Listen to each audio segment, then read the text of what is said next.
नमस्कार, आपण पाहताय लोकशाही मराठी. मी कमलेश सुतार. या संध्याकाळच्या विशेष चर्चेमध्ये आपल्या सगळ्यांचं स्वागत आहे. आपण रोज काही विषयाला काही मुद्द्यांना घेऊन चर्चा करत असतो. लोकशाहीचा मुद्दा आहे आमच्या विशेष कार्यक्रमामध्ये, पण आज माझ्यासोबत एक विशेष पाहुणे जोडले जाणार आहेत आणि त्यांच्यासोबत आपण चर्चा करणार आहोत. सुप्रीम कोर्टातली सुनावणी, महाराष्ट्रातल्या सत्ता संघर्षाची सुनावणी ही आता निर्णायक टप्प्यावर येऊन ठेपलेली आहे. आज आपली बाजू मांडताना शिंदे गटाच्या वतीने शिंदेंच्या वकिलांनी काही महत्त्वाचे मुद्दे कोर्टासमोर ठेवलेले आहेत. तर या खरं तर आज अशी अपेक्षा होती की टप्प्याटप्प्याने आपली बाजू मांडली जाईल, पण एकाच दिवसात तिन्ही प्रमुख वकिलांनी शिंदेंच्या वतीने आपली बाजू मांडली, ज्याच्यामध्ये महेश जेठमलानी असतील, हरीश साळवे असतील आणि मनिंदर सिंग असतील यांनी आपली बाजू इथे मांडलेली आहे. त्यामुळे अचानकपणे जो वेग पकडला आहे, यामुळे खरं तर ही सुनावणी आता अंतिम टप्प्यात आणि लवकरच निर्णय कदाचित येऊ शकतो अशी शक्यता वर्तवली जाते. पण आज जे प्रामुख्याने मुद्दे सुप्रीम कोर्टामध्ये मांडले गेले, त्याच्यातनं 2-3 विषयांचे चर्चा प्रामुख्याने आज होताना दिसली. त्याच्यामध्ये पुन्हा एकदा अध्यक्षांच्या भूमिकेबाबत, अध्यक्षांच्या रोलबाबत, तत्कालीन उपाध्यक्षांच्या रोलबाबतही पुन्हा खूप गांभीर्याने चर्चा तिथे आणि मुद्दे तिथे मांडताना दिसले गेले. जी त्यांच्याविरुद्ध तत्कालीन उपाध्यक्ष नरहरी झिरवळ यांच्याविरुद्ध देण्यात आलेली नोटीस असेल आणि त्याच्यानंतर त्यांना सुप्रीम कोर्टात गेल्यानंतर जो मिळालेला अवधी आहे, त्या अवधीच्या या अनुषंगाने वेगवेगळे मुद्दे खरं तर चर्चेला येतात. आणि म्हणून म्हटलं की आम्ही प्रेक्षकांसमोर नक्की नियम काय सांगतात. तर विधान भवनामध्ये आता सध्या सेशन चालू आहे आणि या नियमांची पुन्हा पुन्हा उजळणी तिथे केली जाते आणि या सगळ्या गोष्टींबाबत, अध्यक्षांच्या भूमिकेबाबत, आताच्या अध्यक्षांकडे हा निर्णय येऊ शकतो असे अनेक आर्ग्युमेंट तिथे केले जातात. आणि म्हणूनच या विषयावरती थेट आम्ही चर्चा करायचं ठरवलं. महाराष्ट्राच्या विधानसभेचे सध्याचे अध्यक्ष ॲडव्होकेट राहुल नार्वेकर यांच्याशी आपल्यासोबत थेट जोडले जात आहेत या चर्चेमध्ये लाईव्ह. राहुल नार्वेकरजी, खूप खूप स्वागत आहे तुमचं राहुलजी या चर्चेमध्ये.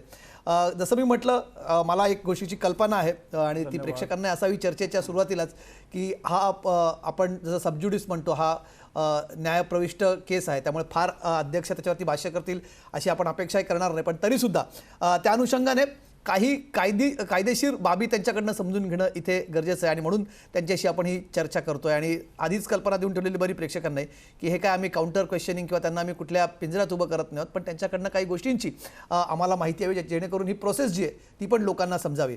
राहुलजी, सगळ्यात पहिला प्रश्न तुम्हाला इथे विचारायचा, पुन्हा प्रामुख्याने तो मुद्दा निघतोय अध्यक्षांच्या निर्णयाबाबतचा, की हा निर्णय आज तिन्ही वकिलांकडनं एक मुद्दा मांडला गेला वारंवार, की हे पुन्हा प्रकरण जे डिस्क्वालिफिकेशनबाबत माझ्या मते 174 जो नियम आहे तो स्पष्टपणे सांगतो की तो निर्णय अध्यक्षांना घ्यायचा. डिस्क्वालिफिकेशनचा होतं त्यांचाच प्रेरोगेटिव्ह आहे, त्यामुळे तिकडेच येईल. पण वारंवार हा प्रश्न जो काउंटर आर्ग्युमेंट पहिल्यांदा केलं गेलं आहे कपिल सिब्बल यांच्याकडून, की कोर्टाला हा निर्णय घेण्याचा अधिकार आहे आणि कोर्टाने हा निर्णय स्वतःकडे घ्यावा.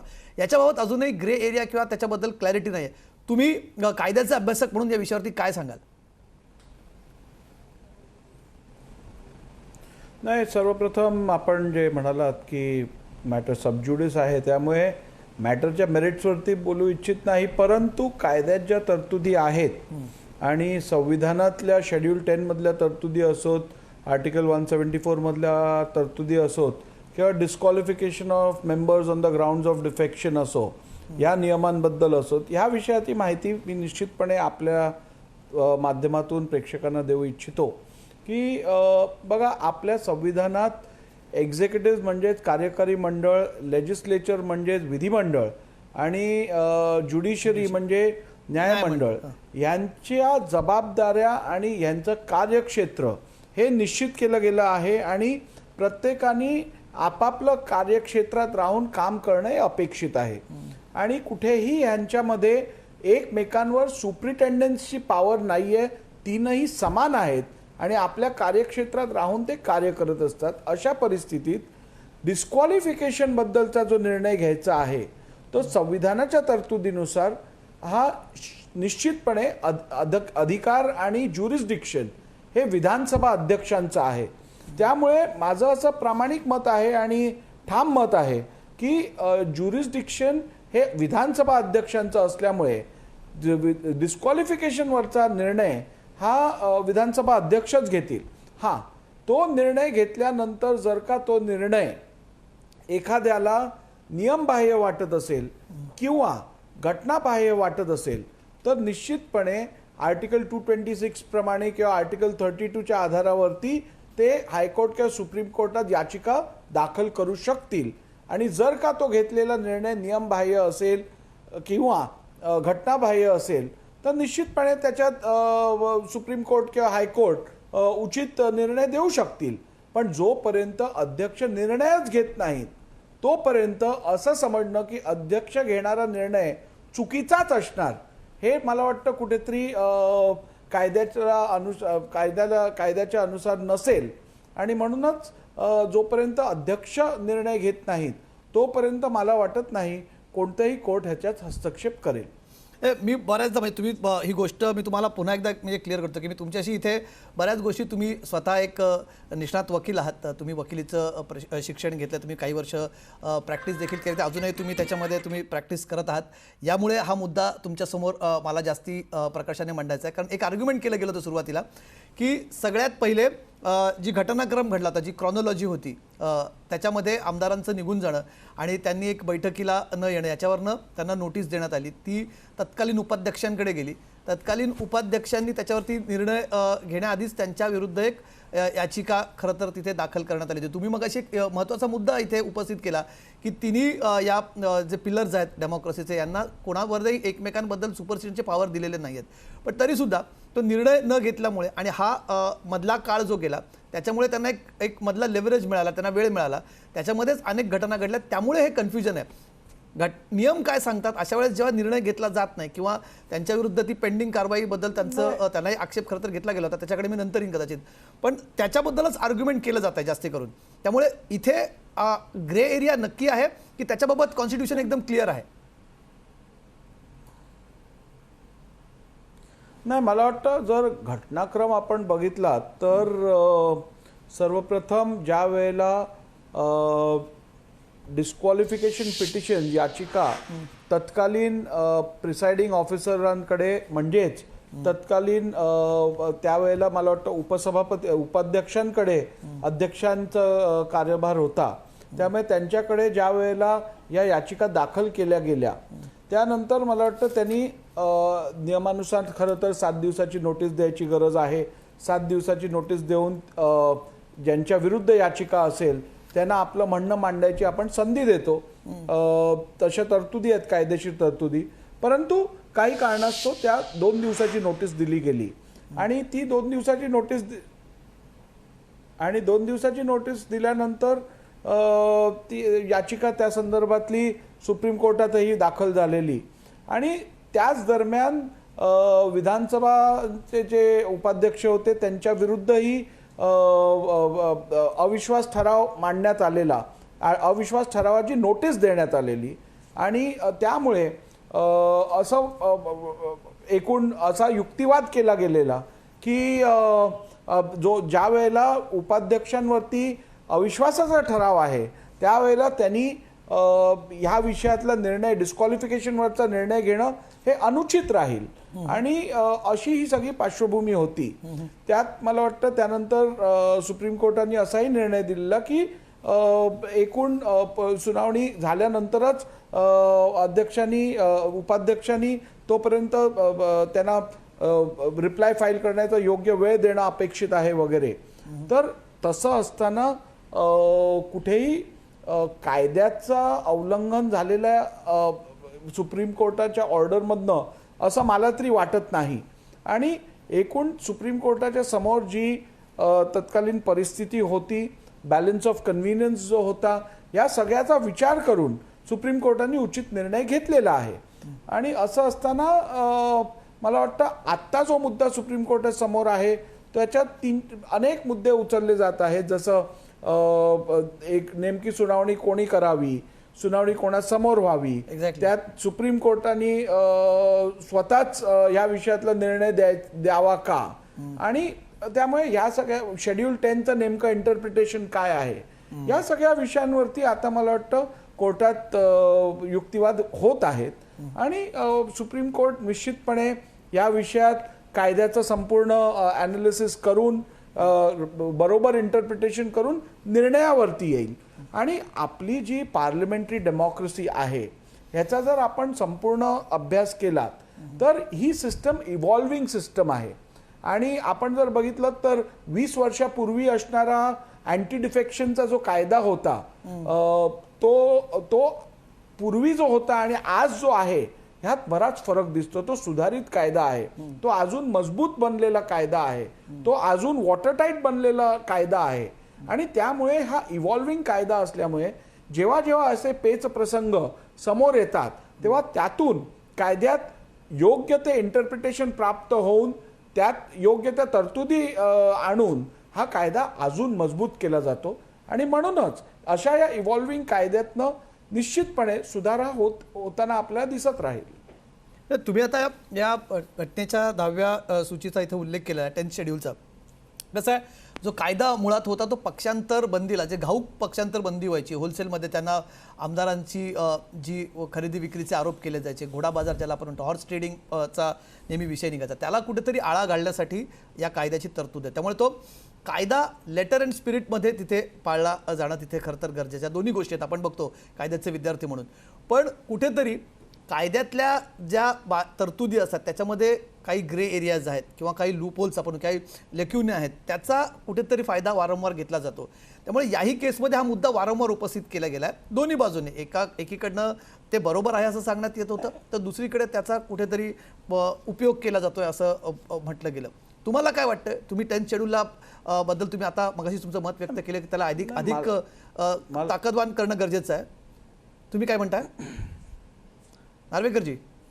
नाही, मी आपल्याला आता जसं सांगितलं की 10th शेड्यूलमध्ये डिफेक्शन संदर्भात तरतुदी आहेत की कुठचं कृत्य नेमकं डिफेक्शन म्हणून समजलं जाईल किंवा डिफेक्शनच्या वेळेला पॉलिटिकल पार्टी अथवा लेजिस्लेचर पार्टी याबद्दलचा जो फरक आहे तो नेमका कसा ग्राह्य धरला पाहिजे, या संदर्भातल्या तरतुदी इंटरप्रिटेशन मला वाटतं त्याचं आता होत आहे. परंतु एकूण जर आपण परिस्थिती बघितली तर ह्या परिस्थितीत कुठेही ग्रे एरिया मला दिसत नाही इन सो फार as decision making capacity of the speaker is concern.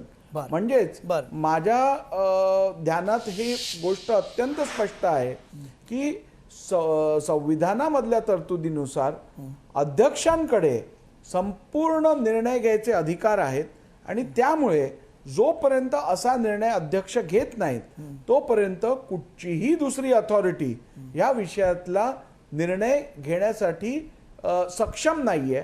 आणि केवळ अध्यक्षच या विषयावरचा निर्णय घेऊ शकतील आणि त्यांनी घेतलेला निर्णय निश्चितपणे हा ॲब्सोल्यूट नसणार. It will be subject to judicial review. या केसमध्ये वारंवार जो एक शब्द प्रयोग केला जातो, दबाम राबिया केसचा उल्लेख देऊन, त्याच्यामध्ये म्हटलं जातं की घड्याळाचे काटे उलटे फिरवले जाऊ शकतात का. आणि त्याच्याच अनुषंगाने एक आर्ग्युमेंट केलं जातं आहे की मग आताच्या अध्यक्षांनी निर्णय घेण्यापेक्षा तत्कालीन उपाध्यक्षांना निर्णय घेऊ द्यावा. त्याच्याबद्दल माझं म्हणणं होतं की तिथे काही ग्रे एरिया आहे का, त्याच्याबद्दल काही क्लॅरिटी कॉन्स्टिट्यूशन आपल्याकडे आहे का? नाही, मला वाटत नाही. कायद्यात ज्या तरतुदी आहेत त्याच्या अनुषंगाने कुठचाही कायदा हा प्रोस्पेक्टिव्ह काम करतो, रेट्रोस्पेक्टिव्ह काम करत नाही. नंबर 1. नंबर 2, उपाध्यक्ष हे अध्यक्षांचं कार्य करत असतात केवळ तोपर्यंत जोपर्यंत अध्यक्षांचं कार्यालय हे वेकंट असतं. म्हणजे जेव्हा अध्यक्ष विराजमान नसतात अथवा अध्यक्ष आपल्या कार्यालयीन जबाबदारी पार पाडत नसतात, म्हणजे त्यांची पोस्ट जेव्हा वेकंट असते त्यावेळेला फक्त उपाध्यक्ष त्यांचा कार्यभार सांभाळतात. एकदा अध्यक्ष सीटवरती आले किंवा त्यांचं ऑफिस फिल झालं की उपाध्यक्षांना त्या संदर्भातले कोणतेही अधिकार राहत नाहीत. त्यामुळे ही बाजू मांडणं की घड्याळाचे काटे रिव्हर्स केले जाऊ शकतात का, माझ्या मते केले जाऊ शकत नाहीत, कारण तशा तरतुदी कायद्यात नाहीये. विधानसभा अध्यक्ष राहुल नार्वेकर यांच्यासोबतची चर्चा आपण अशीच सुरू ठेवणार आहोत. ब्रेकनंतर पुन्हा एकदा स्वागत आहे आपल्यासोबत विधानसभेचे अध्यक्ष राहुल नार्वेकर आहेत, त्यांच्यासोबत आपण चर्चा करतोय. आमदारांच्या अपात्रतेचा निर्णय होईपर्यंत त्यांना कामकाजामध्ये भाग घेण्याचा, मतदानाचा अधिकार संबंधित त्या आमदारांना आहे आणि त्याच्याभोवती सुद्धा कुठेतरी आर्ग्युमेंट केलं जात होतं शिंदेंच्या वकिलांच्या वतीने की ती प्रक्रियाच पूर्ण खरं तर झाली नव्हती. मला त्या राजकीय मुद्द्याकडे जायचं नाही, कारण जसं मी म्हटलं की एक तर सबज्युडिस आणि राजकीय प्रश्न तुम्हाला विचारायचे नाहीत मला, पण तो अधिकार त्यांना तिथे होता. तो मधला वेळ जो त्यांना मिळाला, मी मगाशी जो उल्लेख केला, त्या वेळामध्येच त्या मधल्या कालावधीमध्येच ह्या गोष्टी खरं तर घडल्या होत्या. त्यामुळे हा अधिकार त्यांना तिथे होता. याच्याबाबत काय सांगू शकाल?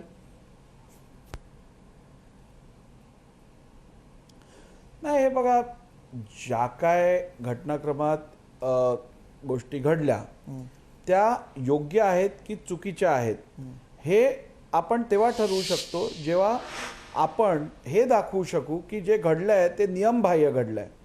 जे घडलेलं असेल ते जर नियमानुसार असेल आणि घटनेनुसार असेल तर त्याला कोणी नियमबाह्य अथवा घटनाबाह्य बोलू शकणार नाही. आता सरकार स्थापन होणं हे आपली मेजॉरिटी जेव्हा सरकार फ्लोअरवरती एस्टॅब्लिश करतं त्यावेळेला सरकार योग्यरित्या स्थापन झालं आहे हे सिद्ध होतं. अध्यक्षांची जेव्हा निवड होते त्यावेळेला त्या संदर्भातला प्रस्ताव जो आहे तो दाखल होतो. त्यावरती रीतसर मतदान होतं. मतदान झाल्यानंतर बहुमताने अध्यक्षांचं निवड होते. ते समजा प्रक्रिया संपूर्णपणे योग्यरित्या झाली असेल तर त्याला आपण कसं घटनाबाह्य अथवा नियमबाह्य बोलू शकणार नाही. आणि तिसरी गोष्ट, ज्या लोकांनी मतदान केलं अथवा ज्या सदस्यांनी आपलं मत व्यक्त केलं त्या सर्वांना ते करायचा अधिकार होता. कारण त्या पॉइंट ऑफ टाइमला ते सर्व विधानसभेचे विद्यमान निर्वाचित सदस्य होते आणि त्यामुळे त्यांना ते सर्व अधिकार होते. आणि तो अधिकार बजावल्यामुळे कुठच्याही प्रकारचं घटनाबाह्य अथवा नियमबाह्य कार्य झालंय असं म्हणता येणार नाही. त्यामुळे मला वाटतं या सगळ्या बॅकग्राऊंडमध्ये जर का कोण दाखवू शकलं की नाही जे झालेलं आहे ते नियमबाह्य अथवा घटनाबाह्य झालं आहे तरच या आर्ग्युमेंटमध्ये कुठचंही लॉजिक राहतं. नाही, दुसरं काय ना, म्हणजे एक मुद्दा वारंवार उपस्थित केला जातो की जर ती त्यांच्यावरची कारवाई पेंडिंग असताना जर समजा बहुमताच्या प्रस्तावाला तत्कालीन मुख्यमंत्री सामोरे गेले असते तर कदाचित त्यांच्यावरती कारवाई करण्याचे अधिकार ठरले असते हे सांगितलं जात आहे. या आर्ग्युमेंटमध्ये स्पीकर्स पॉइंट ऑफ व्ह्यूने किती तथ्य आहे? नाही बघा, ज्या आमदारांविरुद्ध अथवा ज्या सदस्यांविरुद्ध डिस्क्वालिफिकेशनच्या पिटिशन पेंडिंग होत्या अशा अनेक वेळेला अनेक परिस्थितीत डिस्क्वालिफिकेशनच्या पेटिशन्स पेंडिंग 2 वर्ष 3 वर्ष 4 वर्ष राहिलेल्या आहेत. मग त्या कार्यकाळात त्या संबंधित विधानसभा सदस्यांना विधानसभा सदस्य म्हणून कोणते हक्कांपासून आपण वंचित ठेवलेलं का, तर त्याचं उत्तर नाही आहे. त्यांना ते सर्व अधिकार होते जे इतर सदस्यांना होते आणि त्यामुळे इको होतोय आवाज. तर त्यामुळे माझं असं मत आहे की जोपर्यंत ती व्यक्ती आमदार म्हणून किंवा विधानसभा सदस्य म्हणून डिस्क्वालिफिकेशनवरती निर्णय होत नाही तोपर्यंत त्या व्यक्तीला आमदार म्हणून काम करायचे सर्व अधिकार असतात. मग तो मतदानाचा पण अधिकार असतो त्यांना इतर विधानसभेतील कामकाजात भाग घेण्याचा अधिकार असतो.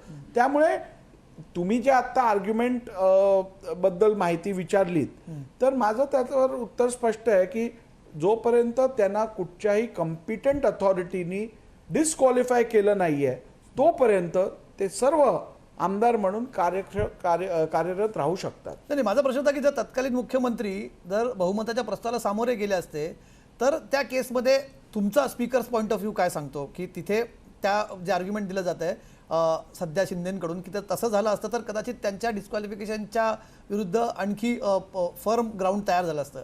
असं काही आहे की त्यांनी राजीनामा आधीच दिल्यामुळे ही सगळी परिस्थिती आपण म्हणतो नल अँड व्हॉइड झालेली आहे?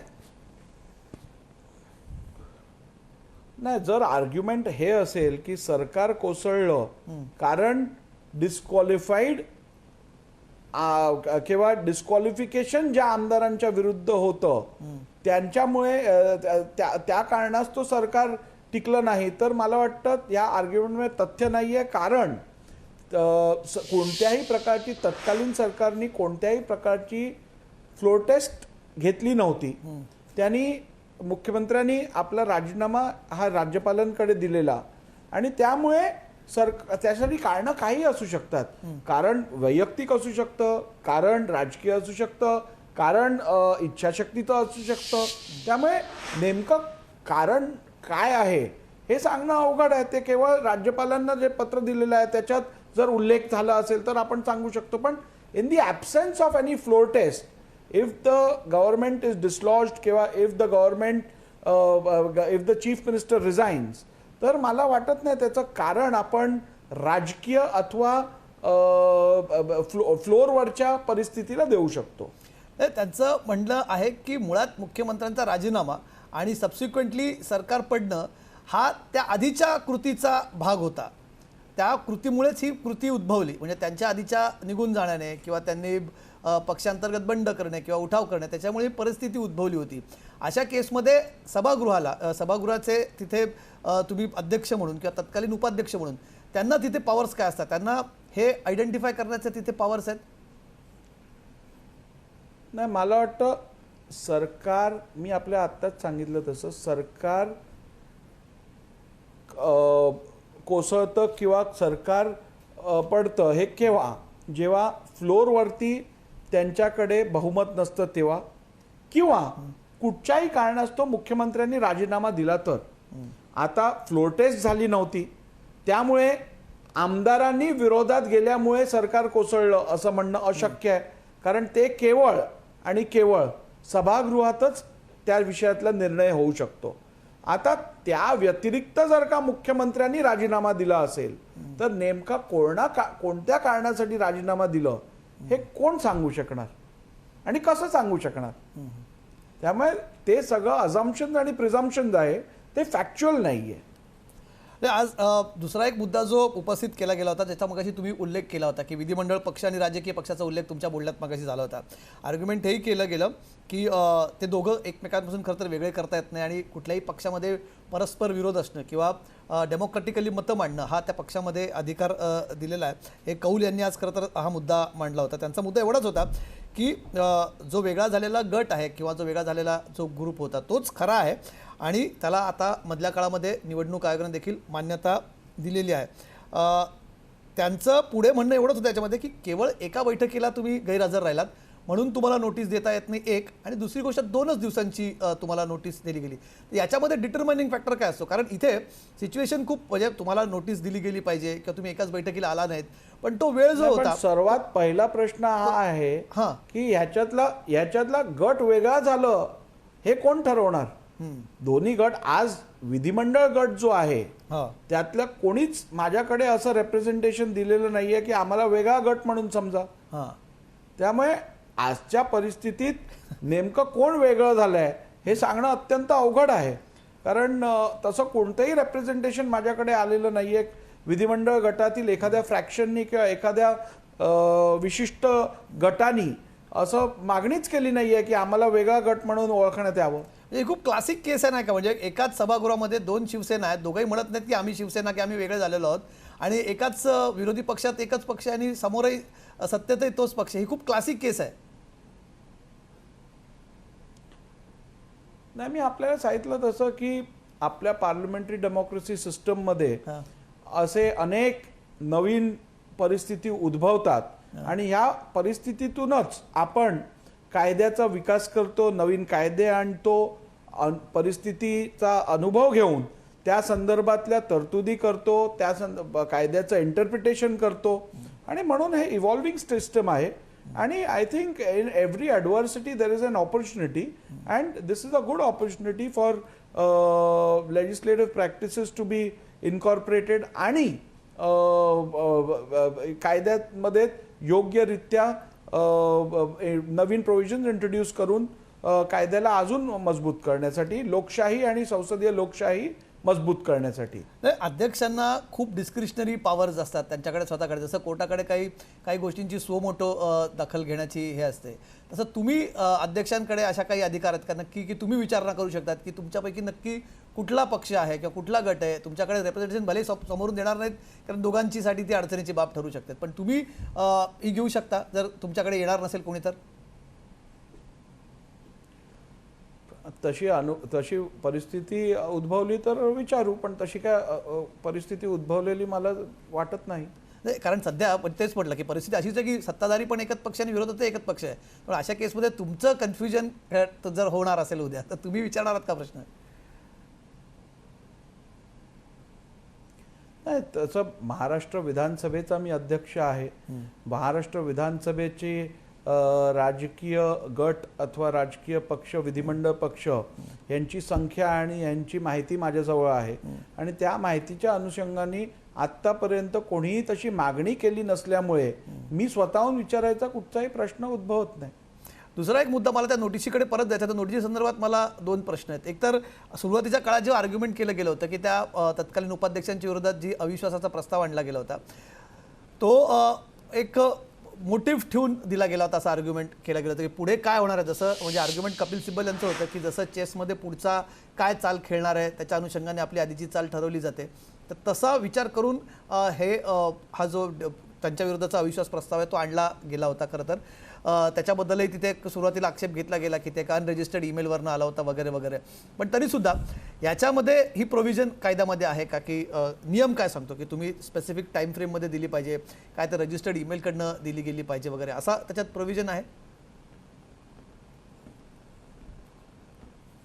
नाही, एकूण अशा नोटिसेस कशा द्याव्यात हे प्रेसिडेंटवरती आहे. त्या नियम जरी नसला तरी आपल्या प्रथा परंपरा आहेत आणि ह्या पर्टिक्युलर केसमध्ये माझ्याकडे जी माहिती आहे त्या माहितीनुसार ईमेल आणि फिजिकल कॉपी या दोन्ही तत्कालीन विधानसभा सचिवालय सेक्रेटरींकडे किंवा अध्यक्षांच्या कार्यालयात दिल्या गेल्या होत्या आणि नेमकी हा हेतू काय होता ही नोटीस देण्यापाठचा हे मी सांगणं अत्यंत अवघड आहे ह्या परिस्थितीत. पण एवढंच सांगू इच्छितो की हेतू काहीही असला तरी नोटीस देण्यापासून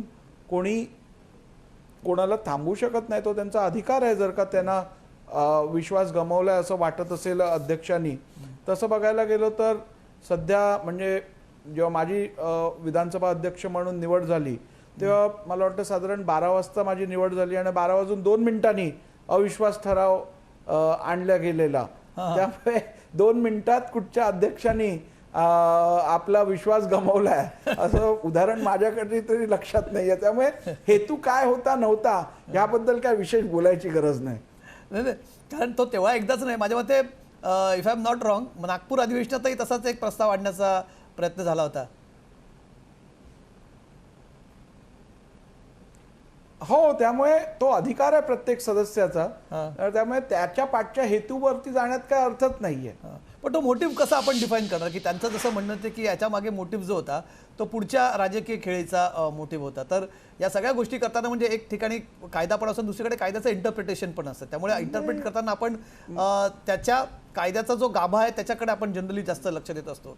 तर हा पुढचा त्यांचा मोटिव्ह म्हणून करण्याचा तो अध्यक्षांचा प्रेरोगेटिव्ह असू शकतो. आपण जेव्हा अविश्वासाची नोटीस देतो तेव्हा त्यावेळेला तो प्रस्ताव आपण जेव्हा मांडतो विधानसभेत त्यावेळेला आपण या विषयाची चर्चा करतो. जर त्याला 29 आमदारांनी अनुमोदन दिलं तर मग तो आपण चर्चेसाठी घेतो आणि त्यावेळेला मग त्याची कारणं काय आहेत, का त्यांना असं वाटतं यावेळेला त्या संदर्भातलं भाष्य सदस्य करत असतात. परंतु नोटीस देण्यापाठचं उद्दिष्ट काय आहे आणि ते योग्य आहे की अयोग्य आहे ते ह्या क्षणी सांगणं अत्यंत अवघड आहे. बरोबर आहे. या मुद्द्यावर आपण आणखी चर्चा करूया. ब्रेकनंतर पुन्हा एकदा स्वागत आहे आपल्यासोबत विधानसभेचे अध्यक्ष राहुल नार्वेकर आहेत. त्यांच्यासोबत आपण महाराष्ट्राच्या सत्ता संघर्षाबद्दल आणि त्या अनुषंगाने अध्यक्षांच्या भूमिकेवर चर्चा करतोय. पण त्याच्यावरच तर सगळ्या गोष्टी खरं तर पुढे डिपेंड करतात. कारण जरी ही गोष्ट झाली की आपण जुन्या केसेसमध्ये पण बघितलं, एक सिमिलर केस कर्नाटकची होती, त्याच्यात जस्टिस रमण्णा जे पहिले पण माझं मत असं आहे किंवा मी ज्या कायद्याच्या तरतुदी वाचलेल्या आहेत त्यातून माझं मत असं आहे की नोटीस देण्यासाठी ते कारण योग्य आहे किंवा अयोग्य आहे हे प्रस्ताव मांडल्यानंतरच ठरवता येईल ना. पण आता प्रस्ताव मांडण्याच्या आधी कसं काय ठरवता येईल? आता तो प्रस्ताव मांडला न गेल्यामुळे तो आता माझ्या माहितीप्रमाणे मी मागे तो आता लॅब सभागृहात प्रस्ताव चर्चेला येईल त्यावेळेलाच ते समजेल ना. पण तो येईल का आता चर्चा? कारण त्याला आता मांडून खूप दिवस झाले आणि तो नंतर माझ्या मते लगेच मांडायचा असतो पुढच्या अधिवेशनामध्ये की त्याला काही कालावधी असतो पुन्हा की तो लॅप्स होतो? सहसा कोणताही प्रस्ताव आपण मांडल्यानंतर त्या अधिवेशनासाठी तो व्हॅलिड असतो आणि त्यानंतर आपण तो रिले करतो किंवा आपण परत मांडतो आणि नोटीस परत देतो असं. म्हणजे नोटीस लॅप्स होते. प्रस्ताव जर पेंडिंग असेल तर घेता येतो. पण मग आता इन दॅट केस नरहरी झिरवळांच्या स्टेटस काय त्यांचं? ते आहे की लॅप्स झालंय की अजून तो पेंडिंगमध्येच आपण कन्सिडर करणार आहोत? नाही, मला नेमकं तपासून बघायला लागेल, पण माझ्या माहितीनुसार नोटीस जर दिली असेल फक्त तर नोटीस लॅप्स होऊ शकते त्या अधिवेशनानंतर.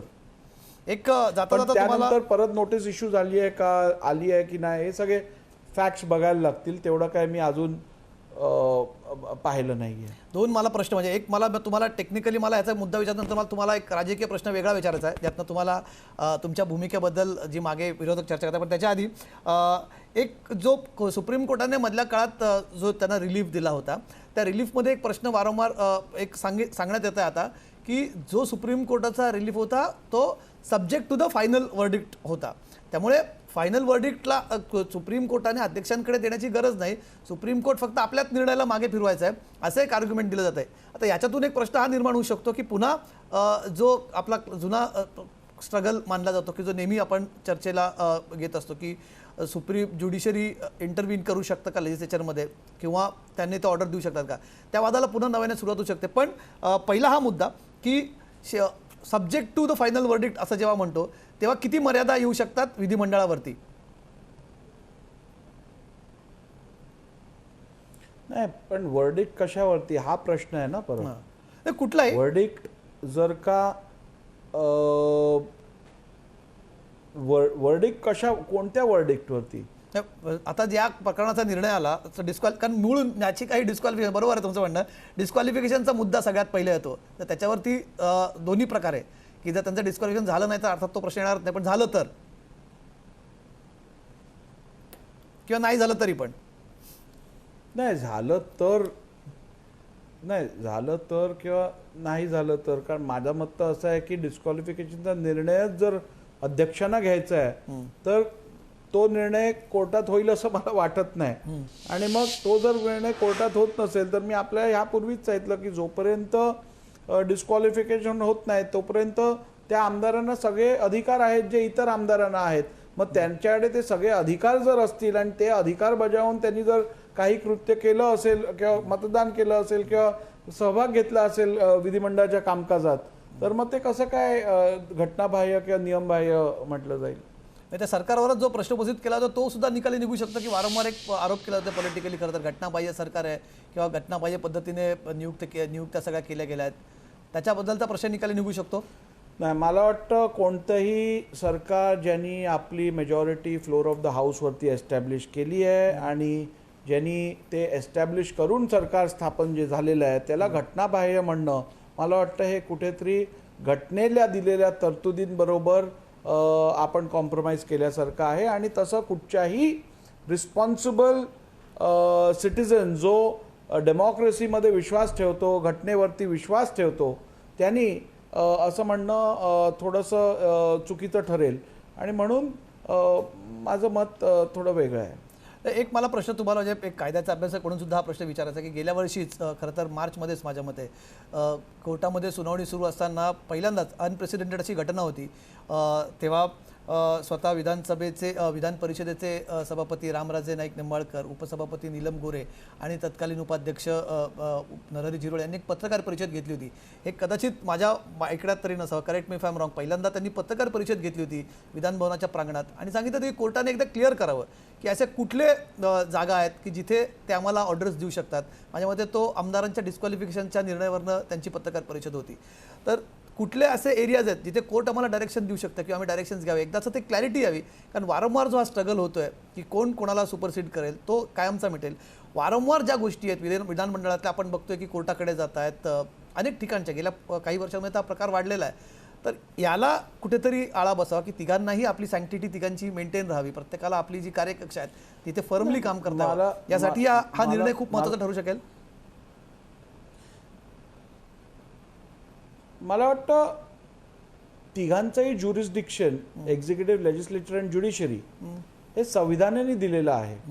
त्यामुळे तिघही एकमेकांना सांगू शकत नाही की हे तुमचं ज्युरिस्डिक्शन आहे, आमचं ज्युरिस्डिक्शन आहे. ते संविधानात स्पष्टपणे दिलेलं आहे. आणि त्यामुळे कोर्टाने विधिमंडळांना सांगणं की हे तुमचं कार्यक्षेत्र आहे आणि तसं अपेक्षित करणं किंवा तशी मागणी करणंच मला पटत नाही. सर्वप्रथम संविधानाने या तिन्ही एजन्सीजना, तिन्ही पिलर्सना आपापलं कार्यक्षेत्र दिलेलं आहे, त्याची मर्यादा ओळखून या तिघांनी काम करणं अपेक्षित आहे. उद्या जर विधिमंडळ जाऊन आपले अधिकार कोर्टाकडे मागायला लागलं तर तेच मुळात कॉन्स्टिट्युशनल प्रोव्हिजन्स किंवा फ्रेमवर्कच्या विरुद्ध आहे असं माझं मत आहे. पण मग हे पॉलिटिकल पार्टीजचंही काम नाही का, राजकीय पक्षांचंही काम नाही का? म्हणजे तुम्ही मगाशी मुद्दा उपस्थित केला की त्यांच्या राजकीय मोटिव्हसाठी कोणी त्या कायद्यांना हातात घेत असेल, किंवा दुसरीकडे तुम्ही जसा उल्लेख केला की ज्यांनी घटनेप्रमाणे आपली मेजॉरिटी प्रूव्ह केली त्यांना घटनाबाह्य म्हणणे, या सगळ्या पॉलिटिकल मोटिव्हसाठी कुठेतरी रॅन्समला धरलं जात आहे या तिन्ही व्यवस्था.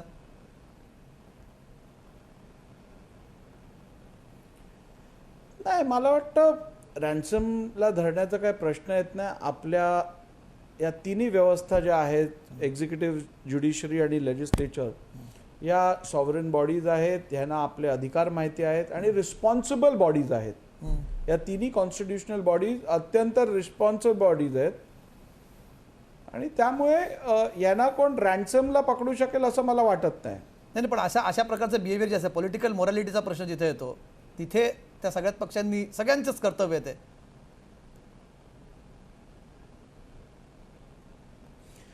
तसंच सुप्रीम कोर्टच्या अनेक जजमेंट्समध्ये हे पण मी वाचलं आहे की we can correct a political wrong, but a politically moral wrong is something for people to introspect and that is not something which the court should be able to rectify, असं अनेक जजमेंट्समध्ये पण वाचण्यात आलेलं आहे. हे जजमेंट आहे. अनेकदा हा शब्द खूप म्हणजे खरं तर क्लिशे वाटेल, पण नेहमी वापरला गेला जेव्हापासून ही सुनावणी सुरू आहे की हा लँडमार्क जजमेंट असणार आहे. आणि खरंच म्हणजे हा अनप्रेसिडेंटेड अशीच ही घटना आहे. त्यातून खूप गोष्टींची क्लॅरिटी तुम्हाला मिळणार आहे, ज्या कायदेशीरदृष्ट्या मिळणार आहे. मग ती 10वी सूची असेल किंवा पक्षांतर विरोधी कायद्याबाबतच्या आहेत, इतर अनेक मुद्द्यांबाबत क्लॅरिटी मिळणार आहे. लँडमार्क जजमेंट आपण जेव्हा म्हणतो तेव्हा इथे या डायरेक्टिव्ह ज्या आहेत, ज्याचा तुम्ही आता उल्लेख अनेक गोष्टींचा आपल्या चर्चेमध्ये झाला, यासाठी सुद्धा हा खूप महत्त्वाचा ठरेल तुम्हाला वाटतं?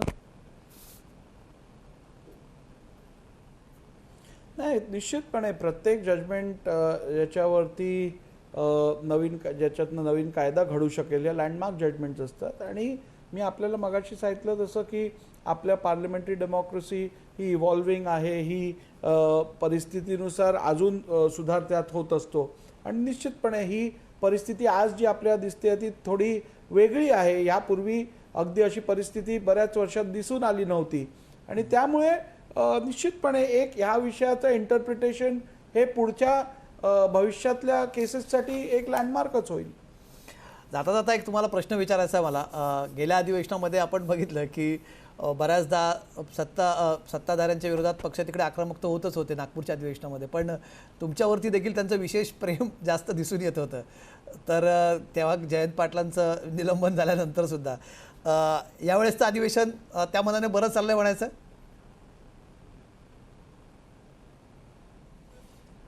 ते मला वाटतं आपण सांगणं जास्त उचित राहील. पण तरीसुद्धा यावेळेस अशा तक्रारी आल्या नाहीत, कारण आम्ही बघत असतो जेव्हा लाईव्ह असतं तुम्हाला त्या आम्ही हेडमास्टरच्या रोलमध्ये बघतो. एक तर तुम्ही सगळ्यात यंगेस्ट एकतर अध्यक्ष आहात आणि तुम्हाला इतक्या वेटरन्सला कंट्रोल करताना ते तुम्हाला ते फार एक तर सोपंही नसेल, वी कॅन अंडरस्टँड. पण तरीसुद्धा त्यांच्या बऱ्याचशा तक्रारी असतात की आम्हाला बोलू दिलं जावं, अनेक महत्त्वाच्या मुद्द्यांवरती बोलू दिलं जावं. तर तिथे तुमच्याकडे त्यांच्याबाबत कधी गंभीर असतात किंवा कधी फार ते नियमाला धरून सुद्धा तक्रारी म्हणतात. तर असं या अधिवेशनात काही बघायला मिळालं तुम्हाला? नाही, मला वाटतं महाराष्ट्र विधानसभेतील सर्व 288 सदस्य जे आहेत ते सर्व अत्यंत समजूतदार आणि अत्यंत विचारवान असे सदस्य आहेत आणि त्यांच्याकडनं सातत्याने मला सहकार्य लाभलं आहे. आणि ही पण वस्तुस्थिती खरी आहे की 288 आमदार आहेत, त्याचप्रमाणे 6-7 मेजर पार्टीज आहेत. त्यामुळे प्रत्येकाची इच्छाप्रमाणे काम करणं कधी कधी अवघड असतं. परंतु एखाद्या सदस्याच्या किंवा एखादी गटाच्या इच्छेनुसार काम करता आलं नाही आणि नियमाप्रमाणे जर काम होत असेल तर मला वाटतं कोणीही त्याचं इंटरप्रिटेशन वेगळं करून घेण्याची काय गरज नाही आहे. आणि शेवटी सभागृह हे कन्सेन्ससनी सगळ्यांना सोबत घेऊन आम्ही चालवत असतो आणि विधानसभेच्या नियमानुसार चालवत असतो आणि प्रथा परंपरेनुसार चालवत असतो. त्यामुळे जेव्हा जेव्हा असे अवघड परिस्थिती निर्माण होते सभागृहात, तेव्हा नियमांचा योग्य वापर करून ते समजावून प्रथा परंपरेचा अभ्यास करून आम्ही अशा परिस्थितींवरती तोडगा काढत असतो. महाराष्ट्राची विधानसभा ही देशातली सर्वात प्रीमियम लेजिस्लेटिव्ह बॉडी म्हणून ओळखली जाते. इकडे काम करत असणाऱ्या विधानसभा सदस्यांचा दर्जा हा अत्यंत चांगला आहे असा संपूर्ण देशात समज आहे आणि म्हणूनच ती प्रथा ती एकूण रेप्युटेशन कायम ठेवण्यासाठी महाराष्ट्रातले सर्व 288 आमदार अत्यंत प्रामाणिकपणे काम करून आपली जबाबदारी पार पाडत आहेत असं मला सांगताना अत्यंत आनंद वाटतो. ठीक आहे. On that positive note thank you so much. मला कल्पना आहे तुम्हाला पुढच्या एका बैठकीला जायचं आहे, पण खूप खूप धन्यवाद राहुल नार्वेकरजी तुमच्यासोबत ही चर्चा केल्याबद्दल आणि या सगळ्या विषयांवरती तुमचा पर्स्पेक्टिव्ह मांडल्याबद्दल आणि एक प्रेक्षकांना देखील याची कायदेशीर बाजू समजून सांगितल्याबद्दल खूप खूप धन्यवाद.